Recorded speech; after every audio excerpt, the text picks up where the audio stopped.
عزادارو عزاداری کو سمجھو، عزادارو عزاداری کو سمجھو۔ مضحکہ خیز کہ جن کو بیان کیا جاتا ہے، میں پھر سے اپنے موضوع کی طرف آتا ہوں کہ ہم جس موضوع پہ اس وقت بات کر رہے ہیں وہ بہت ہی نازک موضوع ہے، اور میرے مخاطبین جو ہیں وہ فقط کوئی ایک مکتب فکر سے تعلق رکھنے والے لوگ نہیں ہیں، بلکہ میرے مخاطبین جو ہیں وہ ایک جنرل آڈینس ہے۔ میں تمام کے تمام لوگوں کو ذہن میں رکھ کر یہ بات کر رہا ہوں۔ دوسری بات یہ کہ جو موضوع ہے اس کو اپنے سیاق اور سباق کے ساتھ اگر دیکھا جائے گا تو پھر یقیناً لطف بھی آئے گا، اور جو اپنی وابستگیاں ہیں ان کو بھی ایک طرف کر کے اور تمام کے تمام جسے کہتے ہیں کہ جانبدارانہ سوچ کو ایک طرف رکھ کر پھر جب ان مطالب کو دیکھا جائے گا تو اس میں زیادہ جو ہے وہ لطف۔ تو جو موضوع ہم اس وقت آپ کے سامنے رکھ رہے تھے وہ عزاداری قرار پایا ہے، اور عزاداری میں بھی جو عقیدتی رسم و رواج ہیں ان کو ہم کس انداز سے مناتے ہیں، اور ان کا دین میں کتنی وہ دخالت کرتے ہیں اور کس انداز سے ان کو ہونا چاہیے، اس کے اوپر ہماری آج کی گفتگو جو ہے وہ رہے گی انشاءاللہ۔ موضوع کا آغاز انشاءاللہ تعالی اپنی بہت ہی مقدماتی بحث سے کرتے ہیں جو میں نے آپ کے سامنے رکھی تھی عزاداری کے عنوان سے، کہ ہم عزاداری کے اوپر اٹھنے والے جو عمومی سوالات ہیں اس میں تو یہی ہوتا ہے نا کہ جناب رونا کیا ہے، شہید پر رونا اور پھر ماتم کرنا اور پھر میت پر عذاب ہونا۔ تو اس ذیل میں ہم نے آپ کے سامنے ایک روایت جو ہے وہ رکھی تھی، اور وہ روایت بڑی ہے کہ جس کو بنیاد بنا کر اعتراض کیا جاتا ہے کہ جناب کوئی شخص ایسا نہیں ہے کہ جو کسی دوسرے کی گناہ میں جو ہے وہ پاداش اس کو وہ رکھے، کسی دوسرے کے گناہ کا اس کے اوپر جو ہے وہ اس کا جواب دے، مگر یہ بجوز یہ کہ مردے کی، یعنی کہ صرف مردہ ہے بیچارہ کہ جو کہ کسی دوسرے کے گناہ کی سزا جو ہے وہ بھگت رہا ہوتا ہے، وگرنہ کوئی کسی دوسرے کی گناہ کی سزا جو ہے وہ نہیں بھگتتا۔ یہ بڑا عجیب موضوع ہے بہرحال، جبکہ قرآن جو کہتا ہے وہ کہتا ہے کہ لہا ما کسبت ولکم ما کسبتم ولا تسألون عما كانوا يعملون۔ وہ جو کرتے تھے نا ان کا سوال تم سے نہیں ہوگا، انہوں نے جو کیا وہ انہوں نے کیا، تمہارے لیے وہ ہے جو تم کرو۔ تو قرآن تو صریحتاً یہ کہہ رہا ہے کہ جو تم کرو گے ہم تم سے تمہارے بارے میں پوچھیں گے، لیکن اس نے کیا کیا اس کا سوال تم سے نہیں کریں گے، اس کا سوال اسی سے کریں گے۔ لہا ما کسبت، اس کے لیے وہ ہے جو اس نے کیا۔ سورہ بقرہ 286 نمبر کیا۔ اب سوال یہ کہ اچھا، یہ سورہ بقرہ کی آیت میں بھی اس کا بیان ہوا ہے، یہ ایک اور آیت ہے سورہ بقرہ میں، لہا ما کسبت وعلیہا ما اکتسبت، وہاں بقرہ میں اس انداز سے آیا، تو اس حقیقت کا بیان ہے بہرحال۔ دوسری طرف ہم یہ دیکھتے ہیں کہ خود پیغمبر اکرم صلی اللہ علیہ وآلہ وسلم کے دور میں اور اصحاب کرام رضوان اللہ تعالیٰ علیہم اجمعین اور جو تابعین اور بزرگ گزرے ان کا شہداء پر اشک باری کرنا جو ہے وہ روایات سے ثابت ہے، یعنی خود رسول اللہ کا اشک باری کرنا جو ہے وہ روایات سے ثابت ہے، اور صحابہ کرام رضوان اللہ تعالیٰ علیہم اجمعین کا بھی جو ہے وہ اس انداز سے اشک باری کرنا جو ہے وہ روایات میں ثابت ہے، اور خصوصیت کے ساتھ امام حسین علیہ السلام پر اشک باری کرنا۔ اب یہ دو موضوع قرار پا گئے نا، ایک موضوع یہ ہو گیا کہ خود گریہ کرنا کسی کے مرنے پر، پھر ایک یہ ہے کہ شہید پر گریہ کرنا، اور پھر یہ ہے کہ جناب امام حسین علیہ السلام پر خاص طور پر جو ہے وہ گریہ کرنا۔ تو آپ کی ذات مقدس تو وہ ذات ہے کہ جب آپ کی ظاہری شہادت آپ کو واقع بھی نہیں ہوئی، فقط اس واقعے کو سن کر گریہ کیا، رسول اللہ نے گریہ کیا، اصحاب نے گریہ کیا، اور یہ تاریخ میں جو ہے وہ اپنے مقام پر موجود ہے۔ چنانچہ تبرکن چند روایات آپ کے سامنے پیش کرنا چاہوں گا۔ حضرت حمزہ آپ کی شہادت پر رسول اللہ کا شدید گریہ کرنا۔ حضرت عبداللہ بن مسعود المواہب الدنیہ کے اندر جو دوسری جلد ہے بیروت سے چھپی ہوئی، اس کے اندر یہ روایت موجود ہے کہ آپ حضرت عبداللہ بن مسعود فرماتے ہیں کہ نبی اپنے چچا حضرت حمزہ کی غزوہ احد میں شہادت پر اس قدر ہوئے کہ انہیں ساری زندگی اتنی شدت سے روتے ہوئے نہیں دیکھا گیا۔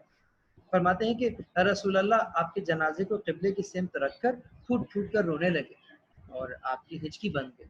پھر جناب امیر حمزہ کو مخاطب کر کے فرمانے لگے، کیا کہا؟ اے حمزہ، اے رسول اللہ کے چچا، اے اللہ کے رسول کے شیر، اے بھلائی کے کام کرنے والے، اے تکلیف کو دور کرنے والے، اللہ اکبر، جو تکلیف کو دور کرنے والے، کس انداز سے یاد کر رہے ہیں۔ اور یہ جو مخاطب کرنے کا طریقہ ہے، آپ زیارت میں بھی یہی اسلوب اپناتے ہیں نا، السلام علیکہ یا ابا عبداللہ، السلام علیکہ یا ابن رسول اللہ، یہ اسلوب کون سکھا رہا ہے آپ کو؟ رسول اللہ نے۔ یا کاشف الکرب عن الوجہ الحسین علیہ السلام، اے امام حسین علیہ السلام اپنے بھائی کے چہرے سے تکلیف کو دور کرنے والے۔ اور رسول اللہ حضرت حمزہ سے کہہ رہے ہیں اے تکلیف کو دور کرنے والے، اے رسول اللہ کے چہرہ انور کی حفاظت اور حمایت کرنے والے۔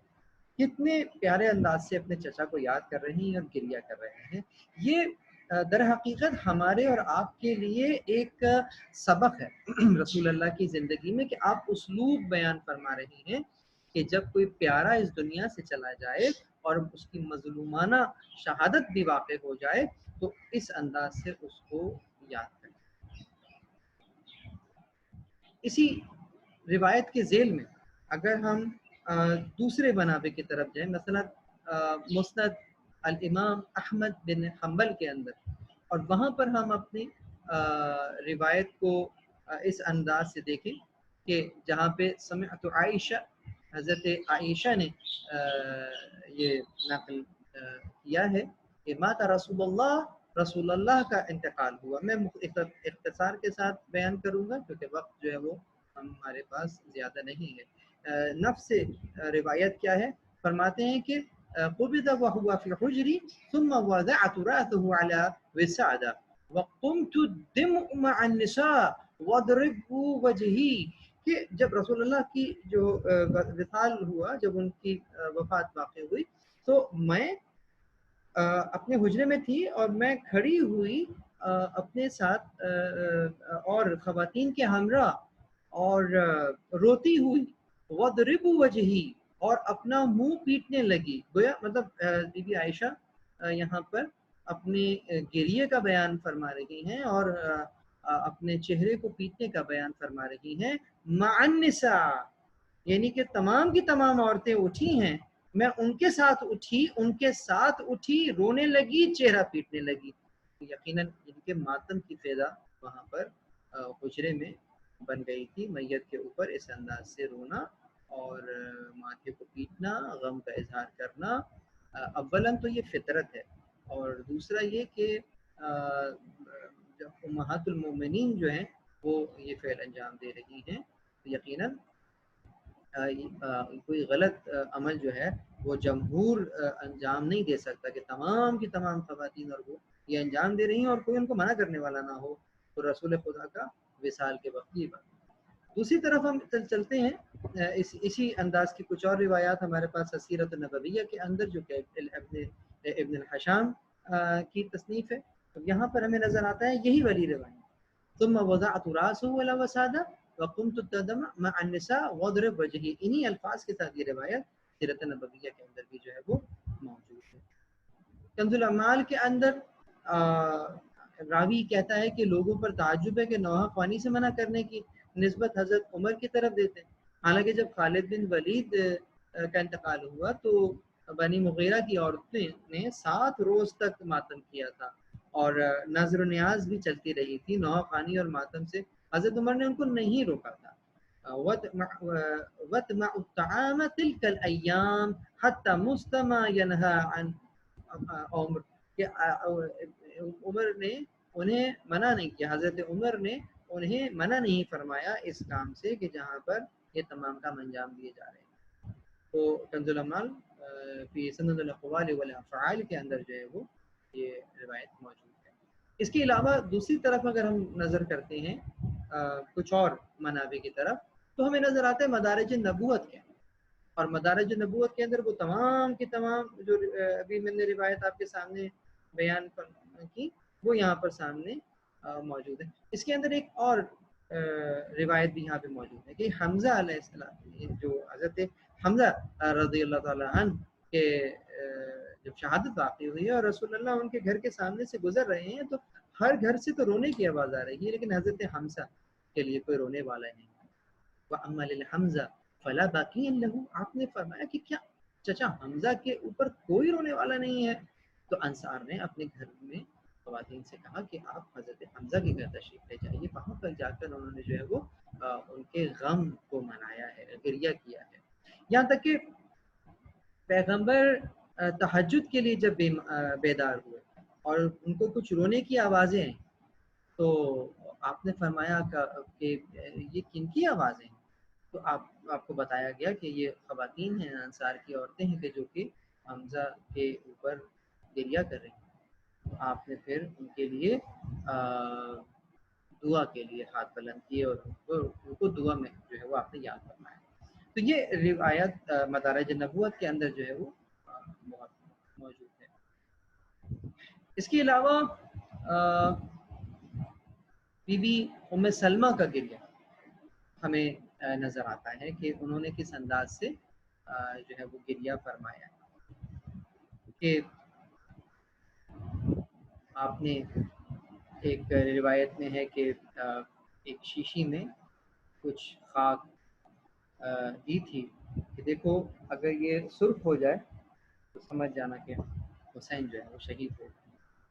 تو وہاں پر انہوں نے خواب کے عالم میں رسول اللہ کو دیکھا اور اس انداز سے کہ آپ کی زلفیں پریشان ہیں، بال اور جو ہے خاک آلود ہے، تو اور آپ کی آنکھ کھلی، دیکھا کہ مٹی جو ہے وہ سرخ ہو چکی۔ کہا کہ جیسے ہی ام سلمہ کو نے یہ دیکھا تو آپ نے کہا کہ جنہوں نے اس کام کو انجام دیا ہے خدا ان کی قدور کو آتش سے بھر دے، اور اس کے ساتھ ہی آپ نے رونا شروع کر دیا، یہاں تک کہ آپ کو غش آ گیا۔ بالکل اسی طریقے سے بہت سی روایات ہیں۔ زید بن ارقم کا گریہ ابن ابی دنیا روایت کرتے ہیں کہ زید بن ارقم کے نزدیک تھا، زید نے ابن زیاد سے کہا کہ اپنے چھڑی کو اٹھا لو، خدا کی قسم میں نے کئی بار رسول اللہ کو ان لبوں کا بوسہ لیتے ہوئے دیکھا ہے۔ اسی کے ساتھ ہی زید بن ارقم نے وہیں دربار میں اس کے گریہ کرنا شروع کر دیا۔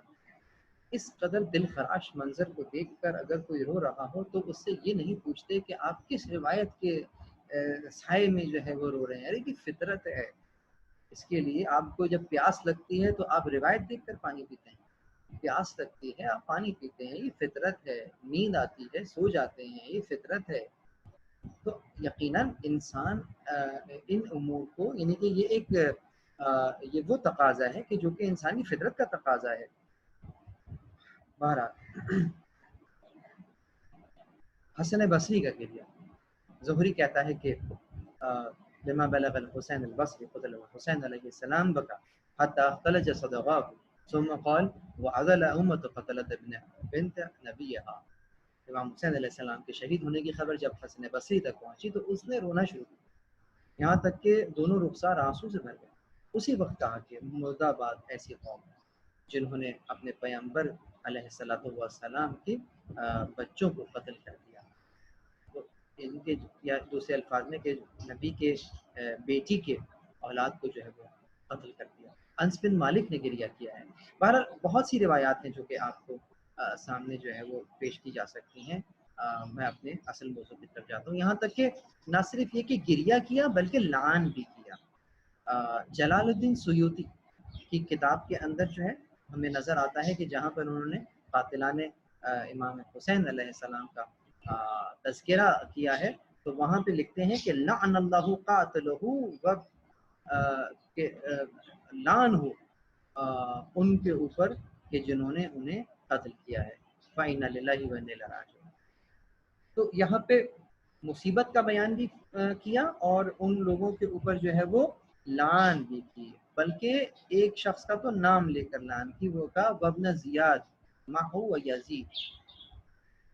یہ ایک بہت بڑی دلیل ہے ان لوگوں کے لیے کہ جن کو یزید کے جرم کا آج تک پتہ ہی نہیں چلا کہ انہوں نے اس نے جرم کیا یا نہیں کیا، کہ جلال الدین سیوطی ابن زیاد اور یزید کا نام لے کر لعن کر رہے ہیں۔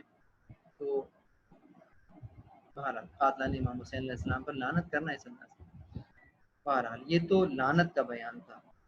لیکن عزیزو، یہ جو گریہ ہے، جیسا کہ میں عرض کر رہا تھا نا کہ گریہ فطرت ہے۔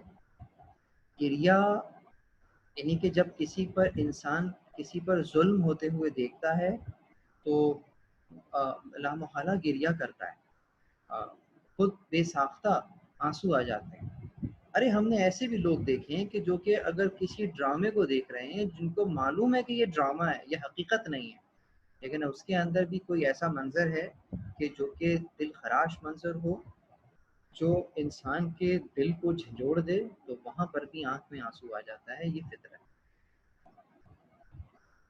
اگر آپ کے سامنے جو روایات پڑھی جاتی ہیں، اگرچہ ہم وہاں میدان میں موجود نہیں تھے، لیکن اگر فقط ایک روایت آپ کے سامنے، مطلب تبرک نبی میں آپ کے اگر سامنے ایک روایت بیان کروں، مثلا میں کہوں کہ ایک شخص نے بہت کوشش کی کہ وہ ہاتھ سے انگوٹھی کو اتار، لیکن وہ انگوٹھی نہ اتر سکی، تو اس شخص نے کیا کیا؟ وہ شخص نے خنجر نکالا اور انگلی کو ہی ہاتھ سے جدا کر دیا۔ بس ایک چھوٹا سا جملہ ہے، اس کرب کو محسوس کریں۔ کون تھا یہ؟ کس کا بیان کیا؟ وہ ہاتھ جس کا بوسہ رسول اللہ لیا کرتے بوس ہے۔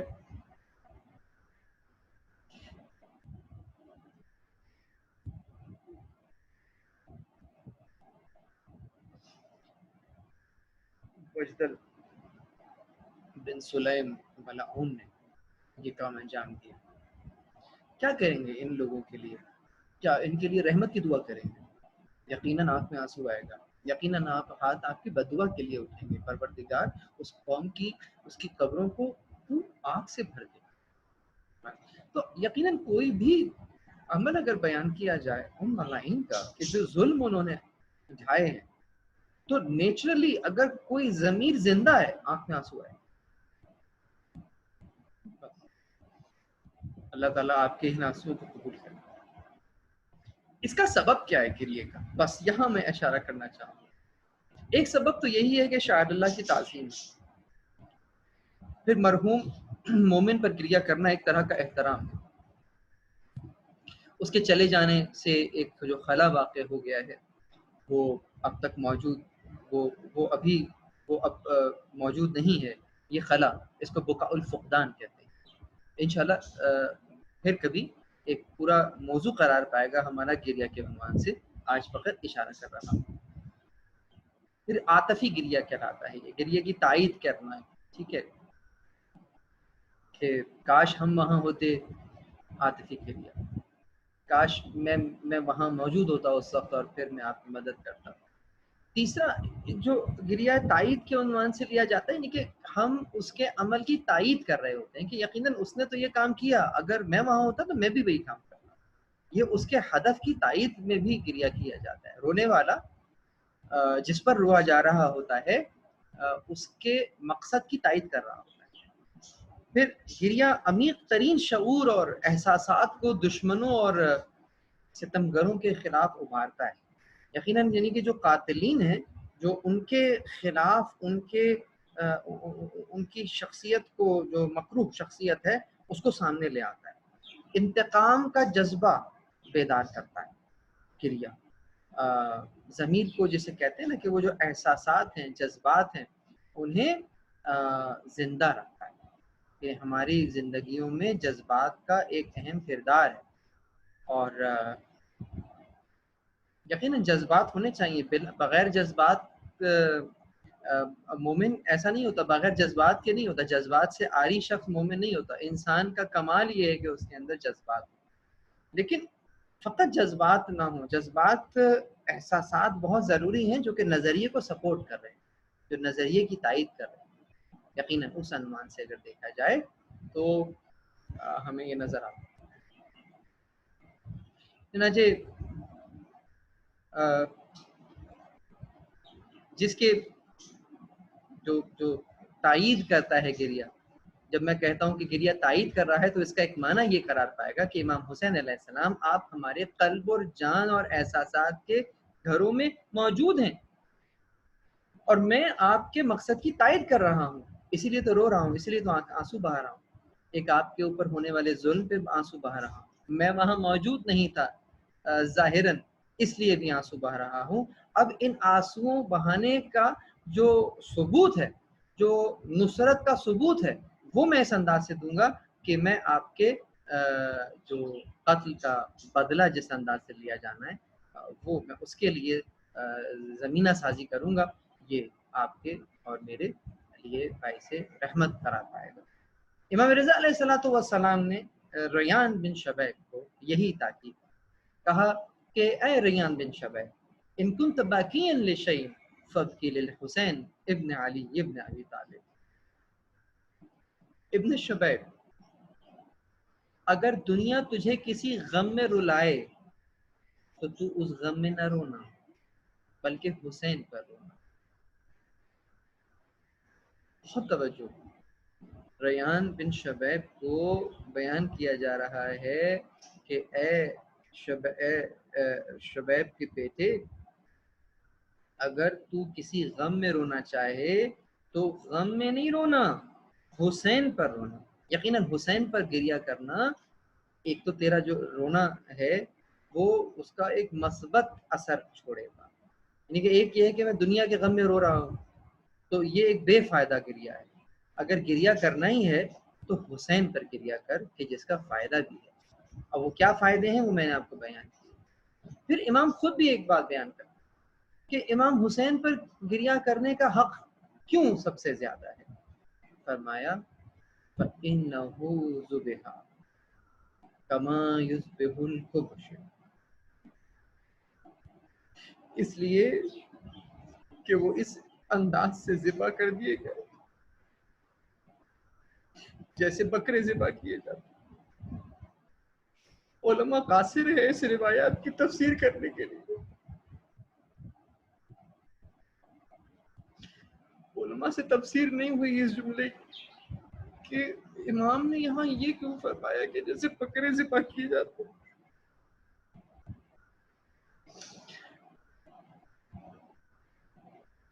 یہاں دو باتیں بیان کروں گا.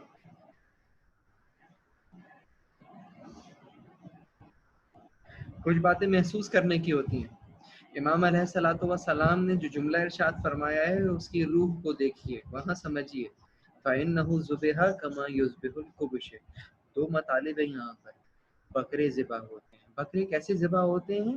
ایک تو سادہ سا مطلب ہے، اور یہ کہ جب آپ کہیں سے گزر رہے ہوتے ہیں تو آپ دیکھتے ہیں کہ کسی گھر سے خون بہ رہا ہے، بکرا ذبح ہوا ہے وہاں پر. آپ کیا کرتے ہیں؟ آپ کچھ نہیں کرتے، آپ اپنے دامن کو اٹھاتے ہیں کہ کہیں کوئی چھینٹ نہ پڑ جائے اور پھر وہاں راستے سے نکل جاتے ہیں. کبھی رک کر پوچھتے نہیں.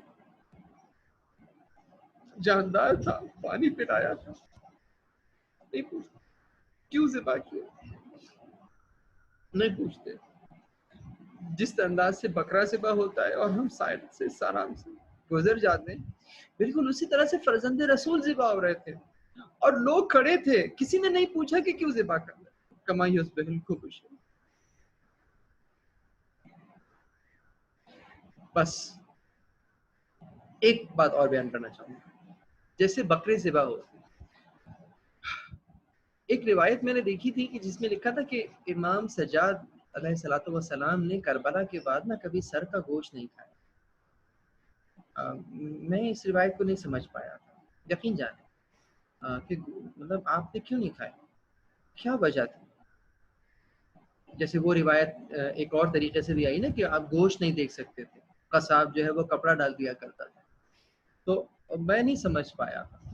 پھر ہم نے جب پہلی مرتبہ عربوں میں وہ جو ایک بہت ہی ان کی مرغوب غذا ہے جو کھائی جاتی ہے، اور وہ عموماً ناشتے میں کھائی جاتی ہے. ناشتے میں وہ کیا کرتے ہیں کہ ایک بہت بڑا سا تھال ہوتا ہے، اور اس تھال کے درمیان میں جو ہے وہ بکرے کا سر رکھا ہوتا ہے بھنا، اور اس کے سائڈ اطراف میں کچھ لوازمات ہوتے ہیں، اور وہ اسی سر میں سے پھر جو ہے وہ گوشت کھا رہے ہوتے ہیں. یہ ان کا طریقہ ہے. اب مجھے بتائیے کیا منظر پیش آیا سامنے، کس انداز سے منظر پیش آیا. بس یہ جو منظر تھا، تشت کے اندر سر رکھا ہوا. مولا سجاد نے تشت میں ایک ایسا سر دیکھا تھا کہ بس پھر اس کے بعد کبھی بھی اس قسم کی اگر کوئی کھانے کی کوئی شے نظر آتی تھی تو آپ پھر وہ کھا نہیں سکتے. جب میں نے پہلی بار وہ ایک دسترخوان پر وہ کھانے کی وہ شے دیکھی تو میری آنکھوں سے بے ساختہ آنسو نکلنا شروع ہو گئے. میں نے کہا مولا، جب میرا دل مائل نہیں ہو رہا تو آپ نے کیسے گوارا کیا. بس عزیز، وقت تمام ہو رہا ہے، جلدی سے میں بس اس مطالب کو مکمل کروں گا، میرے پاس 2 منٹ. پھر ایک دوسرا سوال یہ کیا جاتا ہے کہ خواتین کا قبر پر جانا. تو حضرت عائشہ سے روایت موجود ہے یقیناً کہ آپ بیان فرماتی ہیں کہ یا رسول اللہ، میں زیارت قبور کے وقت اہل قبور سے کس طرح مخاطب ہوا کروں؟ تو آپ نے فرمایا یوں کہا کرو کہ اے مومنوں اور مسلمانوں کے گھر والوں، تم پر سلامتی ہو، اللہ تعالیٰ ہمارے اگلے اور پچھلے لوگوں پر رحم فرمائے، اور اگر اللہ تعالیٰ نے چاہا تو ہم بھی تم سے ملنے والے. مطلب کہ حضرت عائشہ نے رسول اللہ سے پوچھا کہ جب میں قبور پر جاؤں زیارت کے لیے تو میں کیا کہوں؟ تو آپ یہ نہیں کہہ رہے کہ خبردار تمہیں قبور پہ جانے کی ضرورت کیا ہے. آپ کے فرمانے کہ نہیں، تم یہ کہا کرو، یعنی کہ قبور پر جاؤ اور ان سے مخاطب ہو، یہ بات کہا کرو، یہ جملہ اس انداز سے ادا کیا کرو. تو یقیناً جو مسلمانوں کے لیے ایک بہت ہی اہم پیغام چھپا ہوا ہے اس روایت کے اندر. ہماری گفتگو ابھی عزاداری اور اس میں موجود عقیدتی رسم و رواج کے عنوان سے جاری ہے، اگرچہ ابھی ہم نے فقط عزاداری پر بات کی ہے، دوسرے حصے کی طرف ہم نہیں آئے ہیں. یہاں پر اس سیشن کا وقت اختتام پر پہنچتا ہے. انشاءاللہ کچھ دیر کے بعد دوبارہ سے آپ یہاں پر ہمیں یہ آیت اس انداز سے نظر آتی ہے کہ یا آصفہ علی یوسف، یوسف کے اوپر جو ہے وہ مطلب یہ اب یہ غم کر رہے ہیں حضرت یعقوب علیہ السلام کہ ہائے افسوس ہو یوسف پر. آصفہ یوسف، اس وقت کہا جائے گا یا آصفہ علی یوسف، یعنی کہ ہائے افسوس ہو یوسف پر، ہائے افسوس. اور رنج اور علم میں ان کی آنکھیں سفید ہو گئیں اور ان کا دل غم سے بھر آیا.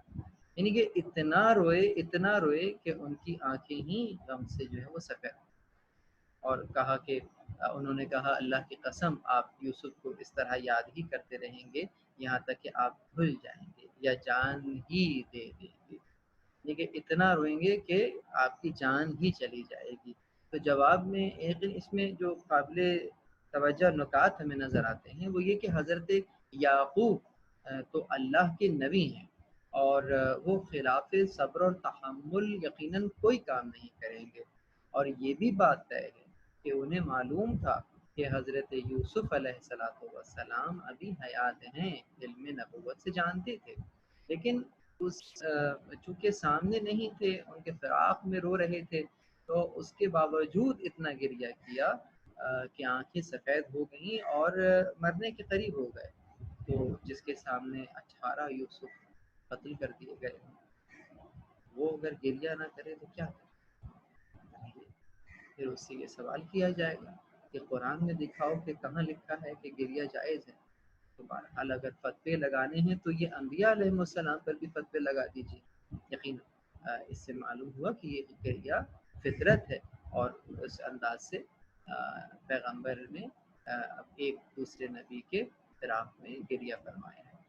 اب سوال یہ پیدا ہوتا ہے خاص سید الشہداء علیہ السلام کی جو عزاداری کی جاتی ہے اس کا مقصد کیا ہوتا ہے؟ عزاداری کا مقصد کیا ہو سکتا ہے؟ یقیناً عزاداری کا مقصد تو وہی ہوگا کہ جو کہ قیام امام حسین علیہ السلام کا مقصد تھا۔ امام حسین علیہ السلام کے جو قیام کا مقصد تھا وہی آپ کی عزاداری کا مقصد ہونا چاہیے، اور وہ کیا تھا؟ وہ امر بالمعروف و نہی عن المنکر کا، یعنی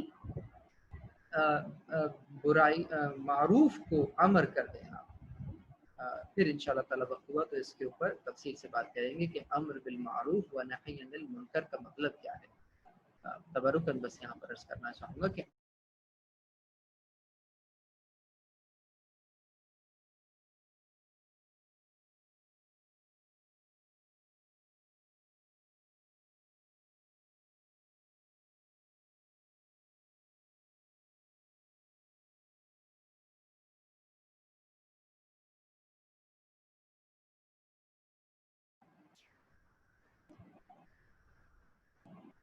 تو عرض یہ کر رہا تھا کہ کس طریقے سے ہم اپنے جو تو قرآن کریم میں ہم کس انداز سے جو ہے وہ اس گریے کو جو ہے وہ مقصد عزاداری کو جس طرح انداز سے ہم بیان کر رہے ہیں کہ امر بالمعروف و نہی عن المنکر کا مقصد کیا ہے، وہ یقیناً وہ کیا ہے، وہ وہی ہے کہ برائیوں کو اور جو معروفات ہے ان کو امر کر دینا، ان کی شناخت کر دینا۔ معروف کا مطلب عموماً نیکی کر لیا جاتا ہے، لیکن معروف کا مطلب نیکی نہیں ہے۔ مطلب آپ سے پوچھا جائے کہ امر بالمعروف و نہی عن المنکر کا مطلب کیا ہے، تو آپ کہیں گے کہ جناب نیکیوں کا حکم دینا اور برائیوں سے روکنا، جبکہ نیکی کے لیے لفظ خیر ہے اور برائی کے لیے لفظ سو ہے۔ خیر اور سو، اللہم ان تدخلنی فی کل خیر ادخلت فی محمد وعلی محمد وان تخرجنی من کل سوء اخرجت منہ محمد وعلی۔ تو اس عنوان سے اگر خیر اور سو کو دیکھا جائے تو وہ ایک دوسرے کے مترادف الفاظ نظر آتے ہیں، لیکن امر اور منکر خیر اور سو کے مترادف نہیں ہیں۔ پھر کیا ہے امر کا مطلب؟ بہت توجہ۔ معروف کا مطلب کیا ہے؟ معروف عرفہ، یعرف، تعارف، معارفت، یہ تمام ایک ہی قبیلے کے الفاظ ہیں، یعنی کہ جو معروف ہے اس کا جو روٹ ہے، جو اس کا ایسنس ہے، وہ وہی عین را اور ف، عرفہ، پہچاننا۔ تو امر بالمعروف کا مطلب کیا ہوگا؟ کیا پہچاننا؟ وہ یوں ہے کہ دیکھیں آپ کی بہت ساری وہ انسانی صفات ہیں کہ جو کہ مثبت صفات ہوتی ہیں انسان، اور بسا اوقات انسان میں منفی صفات بھی جو ہے وہ پروان چڑھنے لگتی ہیں۔ فطرت بذات خود مثبت صفات کو پہچانتی ہے اور منفی صفات کو بھی پہچانتی ہے، یعنی کہ کچھ چیزیں شناخت شدہ ہوتی ہیں کہ یہ منفی ہیں، اور کچھ صفات شناخت شدہ ہوتی ہیں کہ یہ مثبت ہیں۔ مثلا جھوٹ کے لیے آپ کو کسی کو کوئی روایت نہیں بتانی پڑے گی کہ یہ برا ہے۔ کسی بھی دنیا کے شخص سے پوچھئے کہ جھوٹ اچھا ہے یا برا، تو وہ کہے گا جھوٹ برا ہے۔ آپ سے کوئی جھوٹ بولے آپ کو اچھا لگے گا؟ نہیں، کبھی بھی نہیں اچھا لگے گا۔ آپ کو کوئی دھوکہ دے آپ کو اچھا لگے گا؟ نہیں اچھا لگے گا۔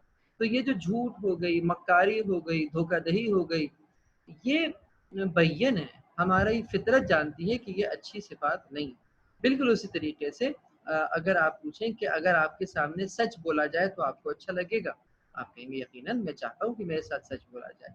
آپ کے ساتھ کوئی صلح کرنا چاہتا ہے، آپ کے ساتھ کوئی جو ہے وہ خوش اسلوبی سے پیش آنا چاہتا ہے، آپ کو اچھا لگے گا؟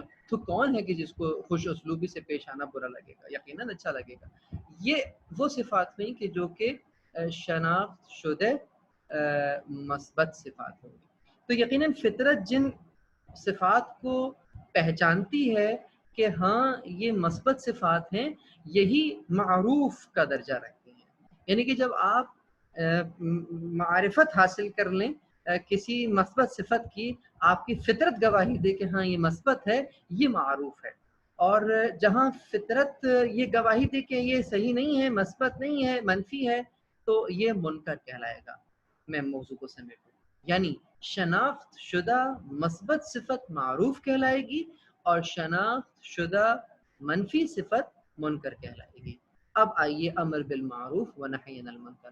یقیناً پیغمبر نے ایک حقیقت کی طرف اشارہ فرمایا تھا کہ ان قریب ایسا ہوگا، اور روایت طویل ہے، مختصر کروں گا کہ اس وقت تمہارا عالم کیا ہوگا۔ بہت ساری باتیں پوچھی آپ نے، اس وقت کیا ہوگا جب امر بالمعروف چھوڑ دو گے؟ آپ نے کہا یہ وقت بھی آئے گا، صاحب نے فرمایا کہا ہاں اس وقت تمہارا عالم کیا ہوگا کہ جب تم جو کوئی امر بالمعروف و نہی عن المنکر کر رہا ہوگا تو اس کو روکا جائے گا۔ اچھا یا رسول اللہ یہ وقت بھی آئے گا؟ کہا ہاں یہ وقت، اس وقت تمہارا عالم کیا ہوگا؟ اب یہ توجہ کا مرکز ہے کہ جب تم امر بالمنکر کر رہے ہوگے وہ نہی عن المعروف کر رہے ہوگے، تو یہ بڑی خطرناک بات، یعنی کہ جہاں برائی کا حکم دیا جا رہا اور جہاں یوں سمجھیں کہ جہاں معروف معروف نہ رہے اور منکر منکر نہ رہے، یعنی کہ فطرت انسانی جس طرف لے کے جا رہی ہے گویا اس سے ہی معاشرہ اتنا دور نکل جائے کہ وہ شے پھر راسخ ہو جائے۔ اسی لیے پھر وہاں پہ امر کیا جاتا ہے کہ معروف کو امر کر دیا جائے، کہ ایسا کام کیا جائے کہ رہتی دنیا تک مجال نہ ہو طاغوت کی کہ کسی منکر کو معروف یا معروف کو منکر کہہ دے۔ اسی لیے پیغمبر اکرم صلی اللہ علیہ وآلہ وسلم کے دین کو بچانے کے لیے جب آپ کے بیٹے نکلتے ہیں تو پھر یہی کہتے ہوئے نکلتے ہیں کہ میرے قیام کا مقصد جو ہے وہ یہی امر بالمعروف و نہی عن المنکر۔ کس انداز سے یاد فرماتے ہیں انی لم اخرج شرا ولا بطرا ولا مفسدا ولا ظالما وانما خرجت للطلب الاصلاح فی امت جدی۔ اور پھر اصلاً یہ تو آپ نے مقدمہ بیان کیا ہے، غایت بیان نہیں کی ہے، غایت اب بیان کرتے ہیں۔ اریدو میں چاہتا ہوں، انا امر بالمعروف وانہی عن المنکر، میں چاہتا ہوں کہ معروف امر کر اور منکر پہچانوا دوں۔ وہ اسیر بسیرت جدی، یہ کلوزنگ ریمارکس ہیں، اور یہ میں چلوں اپنے جد کی سیرت اور اپنے بابا کی سیرت پر، یعنی کہ یہ جو امر بالمعروف و نہی عن المنکر ہے یہ فقط میں نہیں کر رہا ہوں، میرے جد بھی یہی کرتے تھے، میرے بابا بھی یہی کرتے تھے، اور میں بھی وہی کر رہا ہوں۔ تو اے حسینیوں تمہیں کیا کرنا ہے؟ علی وارث کہنے والے لوگوں کو کیا کرنا ہے؟ ارث میں کچھ میراث لینی ہے یا نہیں لینی ہے؟ میراث کیا ہے؟ امر بالمعروف و نہی عن المنکر۔ اب جہاں پر بھی مولا علی علیہ الصلوۃ والسلام کا تذکرہ ہوگا وہ یقیناً امر بالمعروف و نہی عن المنکر کے لیے ہی ہوگا۔ جہاں پر بھی مجلس عزا برپا کی جائے گی اس کا غایت، اس کا مقصد وہی ہوگا جو مولا حسین کا اریدو تھا، وہی مجلس حسین کا اریدو ہوگا۔ ان کا اریدو ان امر بالمعروف تھا، مجالس حسینیہ کا بھی غایت اریدو امر بالمعروف ہونا چاہیے۔ بس اب اگر کسی مجلس سے معروف امر نہیں ہوتا ہے تو پھر وہ مجلس آپ کا شوق ہو سکتا ہے، آپ کا مشغلہ ہو سکتا ہے، لیکن وہ مجلس نہیں ہو سکتی۔ اسی لیے چھٹے امام فرماتے ہیں کہ ہم ان مجالس کو پسند فرماتے ہیں جہاں ہمارے امر کو زندہ کیا جائے۔ مولا کا امر کیا ہے جسے زندہ کیا جائے گا؟ مولا کا امر بالمعروف و نہی عن المنکر ہے، جہاں اسے زندہ کیا جائے۔ عزیزو یہ ایک ایسا نسخہ ہے، امر بالمعروف و نہی عن المنکر ایک ایسا نسخہ ہے کہ اگر اس نسخے پر عمل نہ کیا گیا تو نتیجہ یزید جیسے فاسق اور فاجر شخص کے حکمران بن جانے کی صورت میں نظر آتا ہے۔ کل امت نے امر بالمعروف و نہی عن المنکر کو چھوڑ دیا تھا تو کسی بی بی کی گواہی کو جھٹلا دیا گیا۔ اگر اس پر عمل ہو جاتا تو وہ مقدمہ ہی فراہم نہ ہوتا۔ کل اگر در زہرا پر چنگاری کو بجھا دیا جاتا تو وہ ہوتے ہوتے کربلا میں خیام حسینی تک آگ بن کے نہیں پہنچی۔ یہ امر بالمعروف و نہی عن المنکر ہی تھا کہ جسے چھوڑ دیا گیا اور اللہ کے بنائے ہوئے کے مقابل میں اپنا بنایا ہوا لے آیا گیا۔ تو یقیناً اس کا نتیجہ کیا نکلا؟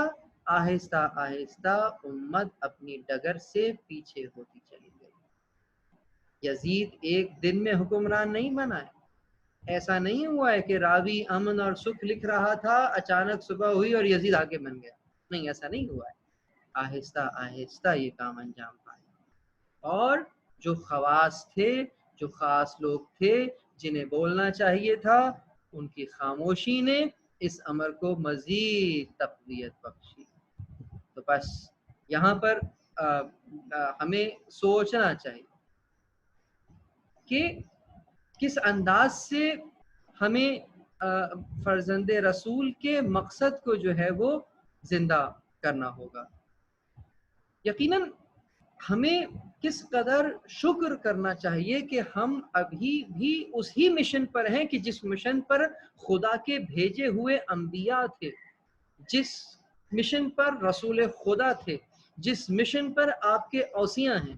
یہ تمام کے تمام کے جو کارہائے نمایاں ہیں، ان کو اگر سمیٹ دیجئے تو وہ اسی ایک جملے میں امر بالمعروف و نہی عن المنکر میں سمٹ جائیں گے. اللہ نے جب آپ ایک امت کا بیان فرمایا اور امت کو بہترین امت قرار دیا تو اس کی وجہ کیا قرار دی؟ تم خیر امتن، تم تو امت خیر ہو. تم امت خیر کیوں ہو؟ اس لیے اخرجت للناس تعمرون بالمعروف وتنہون عن المنکر. تم نکلتے ہو کس کے لیے؟ لوگوں کی ہدایت کے لیے نکلتے. تم لوگوں کے لیے نکلتے ہو کہ ان میں امر بالمعروف و نہی عن المنکر کر سکتے. یقیناً موضوع طویل ہے، اختصار کے ساتھ آگے چلتے ہیں.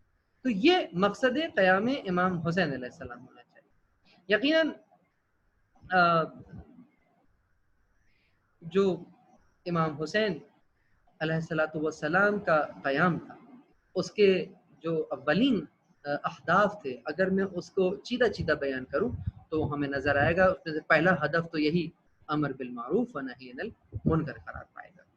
دوسرا ہدف سنت رسول کو زندہ کرنا اور بدعت سے مقابلہ کرنا. بہت توجہ، سنت رسول کو زندہ کرنا اور بدعات سے مقابلہ کرنا، یہ امام حسین علیہ السلام کے قیام کا ہدف ہے. کہ آپ کے قیام کا ہدف ہی یہی ہے کہ بدعتوں کا مقابلہ کیا جائے. خدا نہ خواستہ آپ سے منسوب رسومات میں ایسی کوئی بدعت نہ شامل کر لیجئے گا. تیسرا ہدف کیا ہے؟ ظلم کا مقابلہ اور خاتمہ، کہ جہاں پر بھی ظلم موجود ہے اس کا خاتمہ کر دیا جائے. لوگوں میں شعور بیدار کیا جائے، لوگوں میں ان کی دینی حمیت کو اجاگر، ان کو زندہ کیا جائے. یہ آپ کا تیسرا ہدف ہے. چوتھا ہدف راہ خدا میں شہید ہونے کا شوق، پروردگار سے ملاقات کا شوق، خاص طور پر اس کے سامنے، اس کی بارگاہ میں، اس کے آگے اس انداز میں پیش ہونا کہ اپنی احساس ذمہ داری کا ثبوت دیتے ہوئے ہم اس کے سامنے پیش ہو رہے ہیں.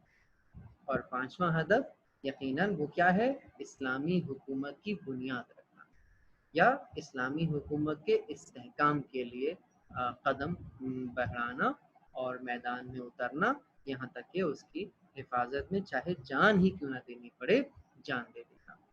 فرزند رسول کے قیام میں ہمیں یہی 5 نکات نظر آتے ہیں، جہاں سنتوں کو زندہ کیا جا رہا ہے، جہاں بدعات سے مقابلہ کیا جا رہا ہے، جہاں ظلم کے سامنے کھڑا ہوا جا رہا ہے، اور آپ کو بھی یہ شوق دلایا جا رہا ہے کہ آپ بھی اعلان کریں ان لوگوں پر کہ جنہوں نے ان پر ظلم. اللہم لعن اول ظالم ظلم حق محمد و آل محمد. پروردگار اس پہلے ظالم کے اوپر لعن فرما کہ جس نے محمد اور اہل بیت محمد علیہ السلام کے حق میں ظلم کیا. ثم الثانی والثالث والرابع ویزید بن معاویہ خامسا. اس کے علاوہ یقیناً آپ کے قیام کا جو ہدف نظر آتا ہے اور آپ کے جانثاران نظر آتے ہیں آپ کے ساتھ، وہ آپ کے ساتھ آپ کے ہم رکاب رہ کر شہید ہونے کو اپنے لیے باعث افتخار سمجھتے تھے. اسی لیے جب آپ نے چراغ گل کر دیا اور کہا کہ جسے جانا ہے چلے جاؤ، شاعر نے کیا خوب کہا ہے